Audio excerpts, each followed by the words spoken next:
Welcome back to news TV 84 break ਤੋਂ ਬਾਅਦ ਅਸੀਂ ਗੱਲਬਾਤ ਕਰਦੇ ਹਾਂ ਅਮਰੀਕਨ ਗੁਰਦੁਆਰਾ ਪ੍ਰਬੰਧਕ ਕਮੇਟੀ ਦੇ ਕੋਆਰਡੀਨੇਟਰ ਡਾਕਟਰ ਪ੍ਰਿਤਪਾਲ ਸਿੰਘ ਜੀ ਨਾਲ ਜਿਹੜੇ ਇਸ ਵੇਲੇ ਸਾਨਾ ਕੈਲੀਫੋਰਨੀਆ ਤੋਂ ਫੋਨ ਲਾਈਨ ਤੇ ਜੁੜ ਚੁੱਕੇ ਨੇ ਜੀ। ਡਾਕਟਰ ਸਾਹਿਬ ਵਾਹਿਗੁਰੂ ਜੀ ਕਾ ਖਾਲਸਾ ਵਾਹਿਗੁਰੂ ਜੀ ਕੀ ਫਤਿਹ। ਜੀ ਵਾਹਿਗੁਰੂ ਜੀ ਕਾ ਖਾਲਸਾ ਵਾਹਿਗੁਰੂ ਜੀ ਕੀ ਫਤਿਹ ਜੀ। ਡਾਕਟਰ ਸਾਹਿਬ ਅਸੀਂ ਇਹ ਪੂਰਾ ਹਫਤਾ TV 84 ਨਿਊਜ਼ ਨੇ ਸਰਦਾਰ ਕਪੂਰ ਸਿੰਘ ਜੀ ਦੀ ਯਾਦ ਨੂੰ ਸਮਰਪਿਤ ਕੀਤਾ ਹੈ। ਤੁਸੀਂ ਸਰਦਾਰ ਕਪੂਰ ਸਿੰਘ ਜੀ ਦੀ ਪੰਥ ਨੂੰ ਦਿੱਤੀ ਦੇਣ ਬਾਰੇ ਸਭ ਤੋਂ ਪਹਿਲਾਂ ਕੀ ਕਹਿਣਾ ਚਾਹੋਗੇ?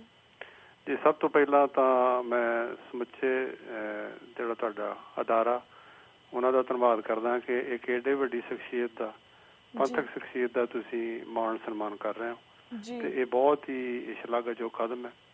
ਤੇ ਜਿੱਥੋਂ ਤੱਕ ਸਰਦਾਰ ਕਪੂਰ ਸਿੰਘ ਦੀ ਜਿਹੜੀ ਸ਼ਖਸੀਅਤ ਹੈ ਉਹਦੇ ਬਾਰੇ ਕਹਿਣਾ ਤਾਂ ਲਫ਼ਜ਼ ਨਹੀਂ ਮਿਲਦੇ ਕਈ ਵਾਰੀ ਜਿਹੜੀ ਉਹਨਾਂ ਦੀ ਸ਼ਖਸੀਅਤ ਹੈ, ਪਰ ਫਿਰ ਵੀ ਉਹਨਾਂ ਦੀ ਵਿਦਿਅਕ ਯੋਗਤਾ, ਉਹਨਾਂ ਦੀ ਪੰਥਕ ਸੂਝ-ਬੂਝ ਅਤੇ ਉਹਨਾਂ ਦੀ ਪੰਥ ਨੂੰ ਜੋ ਦੇਣ ਹੈ, ਸਾਹਿਤ ਨੂੰ ਜੋ ਦੇਣ ਹੈ, ਕਿਹੜੀ ਗੱਲ ਦਾ ਅਸੀਂ ਅੰਦਾਜ਼ਾ ਲਾਈਏ। As a administrator before partition ਉਹਨਾਂ ਨੇ ICS ਜਿਹੜੀ ਕਿ ਅੱਜ ਕੱਲ੍ਹ IAS ਹੈ, ਇੰਡੀਅਨ ਸਿਵਲ ਸਰਵਿਸਿਜ਼, ਉਹਦਾ ਐਗਜ਼ਾਮ ਦਿੱਤਾ ਤੇ ਬੇਸਿਕਲੀ ਉਹ ਵਿਦੇਸ਼ ਵਿੱਚ ਰਹਿ ਕੇ ਫਿਲਾਸਫੀ ਦੇ ਬੜੇ ਵੱਡੇ ਇੱਕ ਸਕਾਲਰ ਸੀ।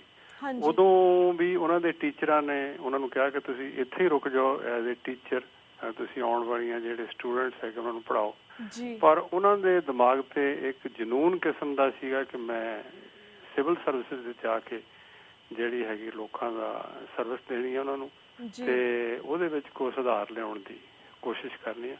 ਔਰ ਉਹ ਜਿੱਥੇ ਜਿੱਥੇ ਵੀ ਐਜ਼ ਏ ਸਿਵਲ ਸਰਵੈਂਟ ਗਏ ਉਹਨਾਂ ਨੇ ਆਪਣੀ ਸ਼ਖਸੀਅਤ ਦਾ, ਐਡਮਿਨਿਸਟ੍ਰੇਟਿਵ ਕੁਆਲਿਟੀਜ਼ ਦਾ ਹਮੇਸ਼ਾ ਹੀ ਉਹਨਾਂ ਨੇ ਝੰਡਾ ਗੱਡਿਆ ਔਰ ਉਹਨਾਂ ਨੇ ਕੋਸ਼ਿਸ਼ ਕੀਤੀ ਕਿ ਇੱਕ ਸਿਵਲ ਸਰਵੈਂਟ ਹੋਣ ਦੇ ਨਾਤੇ ਆਪਣੀਆਂ ਜਿਹੜੀਆਂ ਪੰਥਕ ਰਹੁ ਰੀਤਾਂ ਹੈਗੀਆਂ, ਪੰਥਕ ਸੂਝ-ਬੂਝ ਹੈਗੀ ਆ ਜਾਂ ਸਿੱਖਾਂ ਦੀ ਸੇਵਾ ਕਰਨ ਦਾ ਜਿਹੜਾ ਹੈਗਾ ਉਹਨਾਂ ਨੇ ਹਮੇਸ਼ਾ ਹੀ ਇਰਾਦਾ ਬਣਾਈ ਰੱਖਿਆ।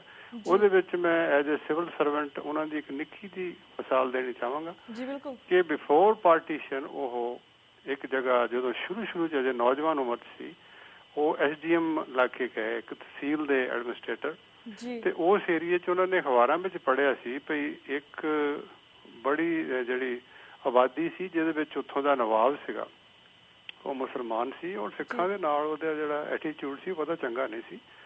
ਉੱਥੇ ਇੱਕ ਛੋਟਾ ਜਿਹਾ ਗੁਰਦੁਆਰਾ ਸੀ ਤੇ ਉੱਥੇ ਉਹਨਾਂ ਨੇ ਗ੍ਰੰਥੀ ਸਿੰਘ ਦੇ 2 ਵਾਰੀ ਕਤਲ ਹੋ ਚੁੱਕਿਆ ਸੀ। ਜਦੋਂ ਕੋਈ ਜਾਂਦਾ ਸੀ ਉਹ ਕਤਲ ਹੋ ਜਾਂਦਾ ਸੀ। ਤੇ ਜਦੋਂ ਸਰਦਾਰ ਕਪੂਰ ਸਿੰਘ ਉਸ ਏਰੀਏ 'ਚ ਐਜ਼ ਏ SDM ਗਏ, ਉਹਨਾਂ ਨੇ ਪੁਰਾਣੇ ਕੇਸ ਕੱਢ ਲਏ ਸਾਰੇ ਤੇ ਉੱਥੋਂ ਦਾ ਨਵਾਬ ਜਿਹੜਾ ਡਾਇਰੈਕਟਲੀ ਇਨਵੋਲਵਡ ਸੀਗਾ ਤੇ ਉਹਨਾਂ ਨੇ ਉਹਦੀ ਅਰੈਸਟ ਦੇ ਵਾਰੰਟ ਜਾਰੀ ਕਰਤੇ। ਤੇ ਈਵਨ ਜਿਹੜਾ ਉਸ ਵੇਲੇ ਪੰਜਾਬ ਦਾ ਗਵਰਨਰ ਸੀਗਾ ਉਹਨੇ ਵੀ ਸਰਦਾਰ ਕਪੂਰ ਸਿੰਘ ਨੂੰ ਕਿਹਾ ਕਿ ਤੁਸੀਂ ਇਹਦੇ ਤੇ ਰੀਕਨਸੀਡਰ ਕਰ ਲਓ ਕਿਉਂਕਿ ਨਵਾਬ ਹੈ। ਤੇ ਸਰਦਾਰ ਕਪੂਰ ਸਿੰਘ ਨੇ ਦੁਬਾਰਾ ਚਿੱਠੀ ਪਾਈ ਬੜੇ ਹੌਸਲੇ ਦੇ ਨਾਲ ਵੀ ਮੈਂ ਦੁਬਾਰਾ ਰੀਕਨਸੀਡਰ ਕੀਤਾ, ਇਸ ਬੰਦੇ ਦੀ ਇਨਵੋਲਵਮੈਂਟ ਹੈ, ਇਹਨੂੰ ਅਰੈਸਟ ਕੀਤਾ ਜਾਊਗਾ। ਤੇ ਜਿਸ DSP ਨੂੰ ਸਰਦਾਰ ਸਾਹਿਬ ਨੇ ਉਹਨੂੰ ਅਰੈਸਟ ਕਰਨ ਭੇਜਿਆ ਨਵਾਬ ਨੂੰ, ਉਹਨੇ ਕਿਹਾ ਵੀ ਉਹ ਬੜਾ ਸਖਤ ਕਿਸਮ ਦਾ ਆਦਮੀ ਹੈ ਨਵਾਬ, ਉਹ ਗੋਲੀ ਚਲਾ ਦੇਗਾ ਮੇਰੇ ਤੇ। ਤੇ ਸਰਦਾਰ ਕਪੂਰ ਸਿੰਘ ਨੇ DSP ਨੂੰ ਸਟੈਂਡਿੰਗ ਆਰਡਰ ਦਿੱਤੇ ਕਿ if he shoot him back. ਤੇ ਉਹਨਾਂ ਦੀ ਉਸ ਨਵਾਬ ਦੀ ਅਰੈਸਟ ਹੋਈ, ਉਹਦੇ ਤੇ ਕੇਸ ਚੱਲਿਆ ਔਰ ਈਵਨ ਲੇਟਰ ਔਨ ਇੱਕ ਫੰਕਸ਼ਨ ਤੇ ਗਵਰਨਰ ਉਸ ਫੰਕਸ਼ਨ ਤੇ ਆਇਆ ਔਰ ਸਿੱਧਾ ਹੀ ਸਰਦਾਰ ਕਪੂਰ ਸਿੰਘ ਦੇ ਟੇਬਲ ਤੇ ਜਾ ਕੇ ਉਹਨੂੰ ਸ਼ਾਬਾਸ਼ ਦਿੱਤੀ ਵੀ ਜਿਸ ਤਰੀਕੇ ਦੇ ਨਾਲ, ਜਿਸ ਹੌਸਲੇ ਨਾਲ ਤੂੰ ਕੰਮ ਕਰਦਾ ਮੈਨੂੰ ਤੇਰੇ ਤੇ ਬੜਾ ਮਾਣ। ਇਹ ਤਾਂ ਉਹਨਾਂ ਦੀ ਸੀਗੀ ਐਡਮਿਨਿਸਟ੍ਰੇਟਿਵ ਸੂਝ-ਬੂਝ। ਬਾਅਦ ਵਿੱਚ ਜਾ ਕੇ ਕਿਸ ਤਰ੍ਹਾਂ ਉਹ ਸਰਕਾਰੀ ਅਹੁਦੇ ਤੇ ਰਹਿੰਦੇ ਹੋਏ ਸਰਕਾਰ ਦੇ ਨਾਲ ਵੀ ਲੜੇ ਔਰ ਕਿਸ ਤਰ੍ਹਾਂ ਉਹਨਾਂ ਨੂੰ ਬੇਇੱਜ਼ਤ ਕਰਕੇ ਹਿੰਦੁਸਤਾਨ ਦੀ ਸਰਕਾਰ ਨੇ ਨੌਕਰੀ ਤੋਂ ਕੱਢਿਆ। ਮੈਂ ਇਹਨਾਂ ਗੱਲਾਂ ਤੋਂ ਬਿਨਾਂ ਬੇਸਿਕਲੀ ਜਿਹੜੀ ਉਹਨਾਂ ਦੀ ਪੰਥ ਨੂੰ ਦੇਣ ਸਾਹਿਤ ਦੇ ਤੌਰ ਤੇ ਜਿਹੜੀਆਂ ਕਿ ਉਹਨਾਂ ਦੀਆਂ ਪੁਸਤਕਾਂ ਨੇ, ਜਿਹੜੀਆਂ ਉਹਨਾਂ ਨੇ ਕਾਫੀ ਔਖੀ ਅੰਗਰੇਜ਼ੀ ਵਿੱਚ ਵੀ ਤੇ ਪੰਜਾਬੀ ਵਿੱਚ ਵੀ, ਇੱਕ ਵਾਰੀ ਉਹ ਆਪ ਹੀ ਗੱਲ ਸੁਣਾਉਂਦੇ ਸੀ ਕਿ ਉਹਨਾਂ ਦੀ ਇੱਕ ਛੋਟੀ ਜਿਹੀ ਪੁਸਤਕ ਹੈ ਪੰਜਾਬੀ ਦੇ ਵਿੱਚ, ਉਹ ਦਿੱਲੀ ਕਿਸੇ ਕੈਫੇਟੇਰੀਆ 'ਚ ਬੈਠੇ ਸੀ ਤਾਂ ਉਹਨਾਂ ਨੂੰ ਕਿਸੇ ਸਟੂਡੈਂਟ ਨੇ ਆ ਕੇ ਪੁੱਛਿਆ ਕਿ ਸਰਦਾਰ ਕਪੂਰ ਸਿੰਘ ਤੁਸੀਂ ਹੋ? ਉਹ ਕਹਿੰਦਾ ਹਾਂਜੀ। ਉਹ ਕਹਿੰਦੇ ਹਾਂਜੀ। ਕਹਿੰਦੇ ਜੀ ਮੈਂ ਤੁਹਾਡੀ ਉਹ ਪੁੰਦਰੀਕ ਜਿਹੜੀ ਕਿਤਾਬ ਹੈ ਉਹ ਪੜ੍ਹੀ ਆ ਤੇ ਤੁਸੀਂ ਕਿਰਪਾ ਕਰਕੇ ਕੋਈ ਹੋਰ ਇਦਾਂ ਦੀ ਹੁਣ ਔਖੀ ਕਿਤਾਬ ਨਾ ਲਿਖਿਓ, ਸਾਡੇ ਲਈ ਸਟੂਡੈਂਟਸ ਲਈ ਪੜ੍ਹਨੀ ਬੜੀ ਔਖੀ ਹੈ। ਸੋ ਇਹ ਇਸ ਤਰ੍ਹਾਂ ਦਾ ਉਹਨਾਂ ਦਾ ਲੈਵਲ ਸੀ। ਤੇ ਜਿਹੜੀ ਉਹਨਾਂ ਦੀ ਬਹੁਤ ਪ੍ਰਚਲਿਤ ਹੋਈ ਕਿਤਾਬ ਪਰਾਸ਼ਰ ਪ੍ਰਸ਼ਨਾ, ਇੱਕ ਪਰਾਸ਼ਰ ਨਾਂ ਦਾ ਬੰਦਾ, ਉਹਦੇ ਨਾਲ ਉਹ ਸੈਰ ਕਰਦੇ ਹੁੰਦੇ ਸੀ। ਜਿਹੜੇ ਉਹ ਸਵਾਲ ਕਰਦਾ ਹੁੰਦਾ ਸੀ ਉਹਦਾ ਉਹ ਜਵਾਬ, ਉਹ ਪੜ੍ਹਨ ਵਾਲੀ ਪੁਸਤਕ। ਆਮ ਬੰਦਾ ਹੈ ਤਾਂ ਥੋੜੀ ਔਖੀ ਆ ਪਰ ਆਮ ਬੰਦੇ ਦੇ ਪੜ੍ਹਨ ਵਾਲੀ ਆ।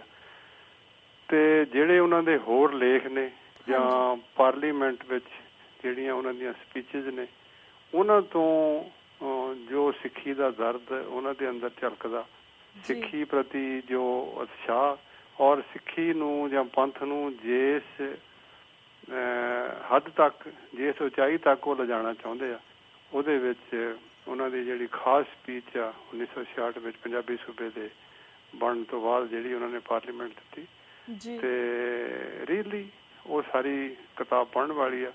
ਆਮ ਪ੍ਰਚਲਿਤ ਕਿਤਾਬ ਹੈ ਜਿਹੜੀ ਉਹਨਾਂ ਦੀ ਸਾਚੀ ਸਾਖੀ, ਉਹਦੇ ਵਿੱਚ ਉਹਨਾਂ ਨੇ ਬਹੁਤਾ ਆਪਣੇ ਕੇਸ ਦਾ ਤੇ ਪੰਥਕ ਜਿਹੜਾ ਏਜੰਡਾ ਹੈ ਜਾਂ ਪੰਥਕ ਕੇਸ ਆ ਉਹਦਾ ਉਹਨਾਂ ਨੇ ਜ਼ਿਕਰ ਕੀਤਾ। ਸੋ ਮੈਂ ਸਮਝਦਾ ਇੱਕ ਸਦੀ 'ਚ ਇੱਕ ਅੱਧੀ ਵਾਰ ਹੀ ਕੋਈ ਅਜਿਹੇ ਵਿਦਵਾਨ ਆ, ਉਹ ਕਿਸੇ ਕੌਮ 'ਚ ਕਿਸੇ ਧਰਮ 'ਚ ਪੈਦਾ ਹੋ ਜਾਣ, ਉਹ ਪੈਦਾ ਹੁੰਦੇ ਨੇ ਔਰ ਉਹਨਾਂ ਦੀ ਸਾਹਿਤ ਨੂੰ, ਉਸ ਇਲਾਕੇ ਨੂੰ, ਜਿਸ ਕਮਿਊਨਿਟੀ ਨਾਲ, ਜਿਸ ਕੌਮ ਦੇ ਨਾਲ ਉਹ ਸੰਬੰਧ ਰੱਖਦੇ ਨੇ, ਉਹਨਾਂ ਨੂੰ ਉਹਨਾਂ ਦੀ ਬੜੀ ਭਰਪੂਰ ਦੇਣ ਹੁੰਦੀ ਹੈ। ਤੇ ਮੈਂ ਸਮਝਦਾ ਤੁਸੀਂ ਜਿਹੜਾ ਇਹ ਉਪਰਾਲਾ ਕਰ ਰਹੇ ਹੋ, ਪੰਜਾਬ ਦੇ ਵਿੱਚ ਵੀ ਦਲ ਖਾਲਸਾ ਵਾਲਿਆਂ ਨੇ ਵੀ ਉਸ ਦਿਨ ਇੱਕ ਕਿਤਾਬ ਔਰ ਸੈਮੀਨਾਰ ਦਾ ਜਿਹੜਾ ਉਦਘਾਟਨ ਕੀਤਾ, ਉਹ ਵੀ ਸ਼ਲਾਘਾਯੋਗ ਹੈ। ਔਰ ਸਾਨੂੰ ਵੀ ਮੈਂ ਸਮਝਦਾ ਵਿਦੇਸ਼ਾਂ ਦੇ ਵਿੱਚ ਵੀ ਸਰਦਾਰ ਕਪੂਰ ਸਿੰਘ ਦੇ ਉਹਨਾਂ ਨੂੰ ਯਾਦ ਕਰਦਿਆਂ ਮੈਂ ਇੱਥੇ ਇੱਕ ਹੋਰ ਜ਼ਿਕਰ ਕਰਦਾ ਜ਼ਰੂਰੀ ਸਮਝਦਾ ਕਿ ਯੂਨਾਈਟਿਡ ਸਿੱਖਸ ਇੱਥੋਂ ਦੀ ਇੱਕ ਬੜੀ ਮਜ਼ਬੂਤ ਸਿੱਖਾਂ ਦੀ ਸੇਵਾ ਕਰਨ ਵਾਲੀ ਜਥੇਬੰਦੀ ਹੈ। ਉਹਨਾਂ ਨੇ ਵੀ ਉਹਨਾਂ ਦੇ ਨਾਂ ਤੇ ਪਿਛਲੇ ਸਮੇਂ ਤੋਂ ਸਕਾਲਰਸ਼ਿਪ ਸ਼ੁਰੂ ਕੀਤੇ ਹੋਏ ਨੇ। ਇਹ ਮੈਂ ਸਮਝਦਾ ਉਹਨਾਂ ਦੀ ਵਡਿਆਈ ਵੀ ਆ, ਉਹਨਾਂ ਦੀ ਸੂਝ-ਬੂਝ ਵੀ ਆ ਕਿ ਨੌਜਵਾਨ ਬੱਚਿਆਂ ਨੂੰ ਉਹਨਾਂ ਦੇ ਨਾਂ ਤੇ ਜਿਹੜੇ ਸਕਾਲਰਸ਼ਿਪ ਦੇ ਕੇ ਪੜ੍ਹਾ ਰਹੇ ਨੇ। ਮੈਂ ਉਹਨਾਂ ਦਾ ਵੀ ਮਾਣ ਵੀ ਕਰਦਾ, ਉਹਨਾਂ ਦਾ ਸਤਿਕਾਰ ਵੀ ਕਰਦਾ ਕਿ ਜਿਹੜੇ ਯੂਨਾਈਟਿਡ ਸਿੱਖਸ ਨੇ ਵੀ ਇਸ ਇਸ਼ੂ ਤੇ ਕੰਮ ਕੀਤਾ। ਜੀ ਬਿਲਕੁਲ ਬਿਲਕੁਲ। ਤੇ ਵੀਰ ਜੀ ਇਸੇ ਲਈ ਅਸੀਂ ਵੀ TV 84 ਨਿਊਜ਼ ਨੇ ਇਹ ਪੂਰਾ ਹਫਤਾ ਉਹਨਾਂ ਦੀ ਯਾਦ ਨੂੰ ਸਮਰਪਿਤ ਕੀਤਾ ਤਾਂ ਕਿ ਸਾਡੀ ਜਿਹੜੀ ਅੱਜ ਦੀ ਜਨਰੇਸ਼ਨ ਉਹਨਾਂ ਨੂੰ ਪਤਾ ਲੱਗੇ ਕਿ ਸਾਡੇ ਕਿਸ ਤਰ੍ਹਾਂ ਦੇ ਸਿੱਖ ਵਿਦਵਾਨ ਪੈਦਾ ਹੋਏ ਸੀ ਤੇ ਸਾਡੀ ਅੱਜ ਦੀ ਜਨਰੇਸ਼ਨ ਵੀ ਉਹਨਾਂ ਦੇ ਕਦਮਾਂ ਤੇ ਚੱਲੇ। ਤੇ ਵੀਰ ਜੀ ਹੁਣ ਅਸੀਂ ਤੁਹਾਡੇ ਨਾਲ ਬਾਕੀ ਦੇ ਹੋਰ ਪੰਥਕ ਮੁੱਦਿਆਂ ਬਾਰੇ ਵੀ ਗੱਲਬਾਤ ਕਰਨਾ ਚਾਹਾਂਗੇ। ਜਿਵੇਂ RSS ਦਾ ਸਿੱਖਾਂ ਵਿੱਚ ਪ੍ਰਭਾਵ ਵੱਧਦਾ ਜਾ ਰਿਹਾ ਹੈ। RSS ਨੇ ਸਿੱਖਾਂ ਵਿੱਚ ਸੰਤ ਸਮਾਜ ਨਾਮ ਦੀ ਸੰਸਥਾ ਖੜੀ ਕਰਕੇ ਜਿੱਥੇ ਨਾਨਕਸ਼ਾਹੀ ਕੈਲੰਡਰ ਦਾ ਵਿਰੋਧ ਜਾਰੀ ਰੱਖਿਆ, ਉੱਥੇ ਇਹ ਸਿੱਖ ਰਹਿਤ ਮਰਿਆਦਾ ਨੂੰ ਵੀ ਬਦਲਣ ਦੇ ਆਹਰ ਵਿੱਚ ਹੈ। ਕਿਸੇ ਹੱਦ ਤੱਕ ਅਕਾਲੀ ਲੀਡਰਸ਼ਿਪ ਵੀ RSS ਦੀ ਪਿਛਲਗ ਬਣਦੀ ਜਾ ਰਹੀ ਹੈ। ਇਸ ਬਾਰੇ ਤੁਸੀਂ ਕੀ ਕਹਿਣਾ ਚਾਹੋਗੇ? ਦੇਖੋ, ਇੱਕ ਤੁਸੀਂ ਲਫ਼ਜ਼ ਜਿਹੜਾ ਵਰਤਿਆ ਇਹ ਵੀ ਯੋਗ ਹੈ ਪਿਛਲਗ। ਇੱਕ ਹੁੰਦਾ ਹੱਥ ਟੋਕਾ ਜਿਹੜਾ ਟੂਲ। ਜੀ ਮੈਂ ਸਮਝਦਾ ਅਕਾਲੀ ਜਿਹੜੀ ਸੀਨੀਅਰ ਲੀਡਰਸ਼ਿਪ ਆ ਔਰ ਉਹਦੇ ਵਿੱਚੋਂ ਸਾਡੀ ਧਾਰਮਿਕ ਲੀਡਰਸ਼ਿਪ ਦਾ ਵੀ ਕੁਛ ਹਿੱਸਾ ਉਹ RSS ਦਾ ਇਸ ਵੇਲੇ ਹੱਥ ਠੋਕਾ ਬਣਿਆ ਹੋਇਆ ਔਰ ਉਹਨਾਂ ਦੀ ਸੋਚ ਨੂੰ ਪ੍ਰਣਾਏ ਹੋਏ ਇਹ ਲੋਕ ਪੰਥ ਦੀ ਜਿਹੜੀ ਖਾਲਸੇ ਦੀਆਂ ਰੋਹ ਰੀਤਾਂ, ਪੰਥਕ ਰੋਹ ਰੀਤਾਂ ਨੇ ਜਾਂ ਜਿਹੜੀ ਪੰਥ ਦੀ ਸੇਧ ਆ ਉਹਦੀ ਡਾਇਰੈਕਸ਼ਨ ਹੀ ਇਹਨੂੰ ਚੇਂਜ ਕਰਨ 'ਚ ਲੱਗੇ ਹੋਏ ਨੇ। ਉਹਦੇ ਵਿੱਚ ਚਾਹੇ ਉਹ ਕੈਲੰਡਰ ਦਾ ਇਸ਼ੂ ਆ ਜਾਵੇ, ਚਾਹੇ ਰਹਿਤ ਮਰਜ਼ਾਦਾ ਦਾ ਇਸ਼ੂ ਆਵੇ, ਇਹ ਸਾਡੀਆਂ ਅਜਿਹੀਆਂ ਕੁਛ ਦੇਖੋ ਟੂ ਬੀ ਓਨੈਸਟ ਜਿਹੜੀ ਰਹਿਤ ਮਰਜ਼ਾਦਾ ਹੈ ਉਹ ਕੋਈ ਇਸ ਤਰ੍ਹਾਂ ਦਾ ਡਾਕੂਮੈਂਟ ਨਹੀਂ ਹੈ ਕਿ ਜਿਹਨੂੰ ਚੇਂਜ ਨਾ ਕੀਤਾ ਜਾ ਸਕਦਾ। ਕੈਲੰਡਰ ਕੋਈ ਅਜਿਹਾ ਡਾਕੂਮੈਂਟ ਨਹੀਂ ਹੈ ਜਿਹਨੂੰ ਚੇਂਜ ਨਾ ਕੀਤਾ ਜਾ ਸਕਦਾ। ਪਰ ਜਿਹੜੀਆਂ ਬਾਬਾ ਜੀ ਨੇ, ਗੁਰੂ ਨਾਨਕ ਸਾਹਿਬ ਨੇ ਹੱਦਾਂ ਤੈਅ ਕੀਤੀਆਂ ਸੀ, ਜਿਹੜੇ ਹੱਦੇ ਤੈਅ ਕੀਤੇ ਆ, ਉਹਨਾਂ ਦੀ ਇੰਟਰਪ੍ਰੀਟੇਸ਼ਨ ਵਾਸਤੇ ਇਹ ਚੀਜ਼ਾਂ ਬਹੁਤ ਜ਼ਰੂਰੀ ਸੀ ਔਰ ਉਹਨਾਂ ਦੀ ਇੰਟਰਪ੍ਰੀਟੇਸ਼ਨ ਚੇਂਜ ਹੋ ਰਹੀ ਹੈ ਜਿਹੜੀ ਕਿ ਬਹੁਤ ਜ਼ਿਆਦਾ ਦੁਖਦਾਈ ਆ। ਸਾਡੀ ਜਿਹੜੀ ਵਿਲੱਖਣ ਸ਼ਖਸੀਅਤ ਆ, ਜਿਸ ਕਰਕੇ ਜਿਹੜੇ ਸਿੱਖ ਆ, ਸਾਡਾ ਪੰਥ ਆ, ਉਹਦਾ ਇੱਕ ਨਾਮ ਆ, ਜਾਣੇ ਜਾਂਦੇ ਆ, ਉਹਨੂੰ ਹੀ ਮਤਲਬ ਉਹਦਾ ਰੰਗ ਜਿਹੜਾ ਚੇਂਜ ਕਰ ਰਿਹਾ, ਉਹਦੀ ਛਵੀ ਚੇਂਜ ਕਰ ਰਿਹਾ। ਤੇ ਮੈਂ ਸਮਝਦਾ ਬਈ ਇਹਦੇ ਵਿੱਚ ਇਕੱਲਾ ਜਿਹੜੀ ਸਿੱਖ ਲੀਡਰਸ਼ਿਪ ਆ, ਜਿਹੜੇ RSS ਵਾਲੇ ਉਹੀ ਦੋਖੀ ਨਹੀਂ, ਅਸੀਂ ਖੁਦ ਵੀ ਇਹਦੇ ਵਿੱਚ ਜ਼ਿੰਮੇਵਾਰ ਹਾਂ। ਅਸੀਂ ਵੀ ਸਮੇਂ-ਸਮੇਂ ਰਿਐਕਸ਼ਨਰੀ ਸਾਡੇ ਕਮੈਂਟਸ ਹੁੰਦੇ ਆ, ਰਿਐਕਸ਼ਨਰੀ ਫੋਰਸ ਦੇ ਤੌਰ ਤੇ ਕੰਮ ਕਰਦੇ ਹਾਂ। ਮੈਂ ਸਮਝਦਾ ਜਿੱਥੇ ਸਾਡਾ ਦੁਸ਼ਮਣ ਆ ਉਹਨੇ ਇਹ ਚਾਲ ਚੱਲਣੀ ਆ। ਸਾਨੂੰ ਆਪ ਵੀ ਸੁਚੇਤ ਹੋ ਕੇ ਆਪਣੇ ਪਿੰਡਾਂ ਵਿੱਚ, ਆਪਣੇ ਸ਼ਹਿਰਾਂ ਵਿੱਚ, ਆਪਣੇ ਚੁਗਿਰਦੇ ਦੇ ਵਿੱਚ ਜੀ ਜਿਹੜੀ ਪੰਥ ਦੇ ਉੱਪਰ ਇਹ ਜਿਹੜੀ ਇਹਨਾਂ ਨੇ ਘਾਤਕ ਹਮਲਾ ਹੋ ਰਿਹਾ, ਉਹਦਾ ਸਾਨੂੰ ਉਹਦਾ ਮੁਕਾਬਲਾ ਕਰਨਾ ਚਾਹੀਦਾ। ਅੱਜ ਤੋਂ 60-70 ਸਾਲ ਪਹਿਲਾਂ ਸਾਡੀਆਂ ਮਾਵਾਂ, ਭੈਣਾਂ, ਬੀਬੀਆਂ, ਉਹਨਾਂ ਨੂੰ ਭਾਵੇਂ ਉਹ ਕਿਸੇ ਸਕੂਲ ਵਿੱਚ ਪੜ੍ਹੀਆਂ ਸੀ ਜਾਂ ਨਹੀਂ ਸੀ, ਪਰ ਉਹਨਾਂ ਦੇ ਅੰਦਰੋਂ ਹੀ, ਗੁਰਦੁਆਰੇ ਦੇ ਵਿੱਚੋਂ ਹੀ, ਜਾਂ ਉਹਨਾਂ ਨੇ ਆਪਣੇ ਮਾਤਾ ਪਿਤਾ ਤੋਂ ਇੱਕ ਐਸੀ ਗੁੜਤੀ ਲਈ ਹੋਈ ਸੀ, ਉਹ ਜਿਹੜੀ ਪੰਥਕ ਲਾਈਨ ਸੀਗੀ ਉਹਦੇ ਤੋਂ ਇੱਧਰ ਉੱਧਰ ਨਹੀਂ ਸੀ ਹੁੰਦੀਆਂ। ਉਹ ਆਪਣੇ ਬੱਚਿਆਂ ਨੂੰ ਟ੍ਰੇਨਿੰਗ ਦੇਣ ਦੇ ਵਿੱਚ, ਆਪਣੇ ਬੱਚਿਆਂ ਨੂੰ ਸਮਝਾਉਣ ਦੇ ਵਿੱਚ, ਗੁੜਤੀ ਦੇ ਰੂਪ ਵਿੱਚ ਉਹਨਾਂ ਨੇ ਬੜੇ ਬੜੇ ਜਿਹੜੇ ਕਾਰਨਾਮੇ ਕੀਤੇ। ਉਹਨਾਂ ਨੇ ਡਿਸੀਜਨ ਜਿਹੜੇ ਬੀਬੀਆਂ ਨੇ ਲਏ ਆ ਉਸ ਸਮੇਂ ਤੇ, ਮੈਂ ਸਮਝਦਾ ਇਕੱਲੇ ਬੀਬੀਆਂ ਨੇ, ਚਲੋ ਸਾਡੇ ਮਤਲਬ ਜਿਹੜਾ ਸਾਰੇ ਸਮਾਜ ਦੇ ਹੀ ਡਿਸੀਜਨ ਜਿਹੜੇ ਸੀ ਬੜੇ ਅੱਛੇ ਸੀ।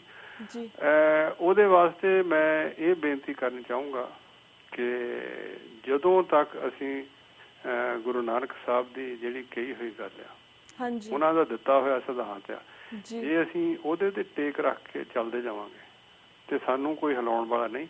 ਅਸਲ 'ਚ ਜਿਹੜੀ ਪ੍ਰੋਬਲਮ ਆ ਉਹ ਇਹ ਆ ਕਿ ਅਸੀਂ ਖੁਦ ਵੀ ਉਸ ਸਿਧਾਂਤ ਦੀ, ਉਸ ਫਲਸਫੇ ਦੀ, ਬਾਬਾ ਜੀ ਦੇ ਕਹੇ ਹੋਏ ਸੰਦੇਸ਼ ਨੂੰ ਆਪ ਨਿੱਜੀ ਜੀਵਨ ਦੇ ਵਿੱਚ ਪ੍ਰੈਕਟਿਸ ਨਹੀਂ ਕਰਦੇ। ਉਹਦੀ ਵਜ੍ਹਾ ਕਰਕੇ ਆ ਵੀ ਕਦੀ ਸਾਨੂੰ ਅੰਗਰੇਜ਼ ਅੱਗੇ ਲਾ ਕੇ ਲੈ ਗਏ, ਕਦੀ ਵਿੱਚ ਮੁਗਲ ਆਏ। ਮੁਗਲਾਂ ਦਾ ਖੈਰ ਸਾਡੀ ਚਲੋ ਇੱਕ ਬਰਾਬਰ ਦੀ ਟੱਕਰ ਰਹੀ ਆ, ਅਸੀਂ ਉਸ ਵਿੱਚ ਨਹੀਂ ਥੱਲੇ ਆਏ, ਪਰ ਅੰਗਰੇਜ਼ ਤੋਂ ਬਾਅਦ ਪੰਥ ਦੀ ਜਿਹੜੀ ਦਿਸ਼ਾ ਸੀਗੀ ਉਹ ਕਾਫੀ ਡਗਮਗਾਈ।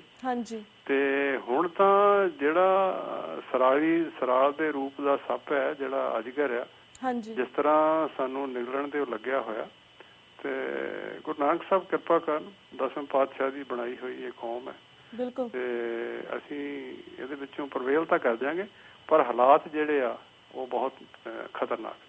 ਜੀ ਬਿਲਕੁਲ ਵੀਰ ਜੀ।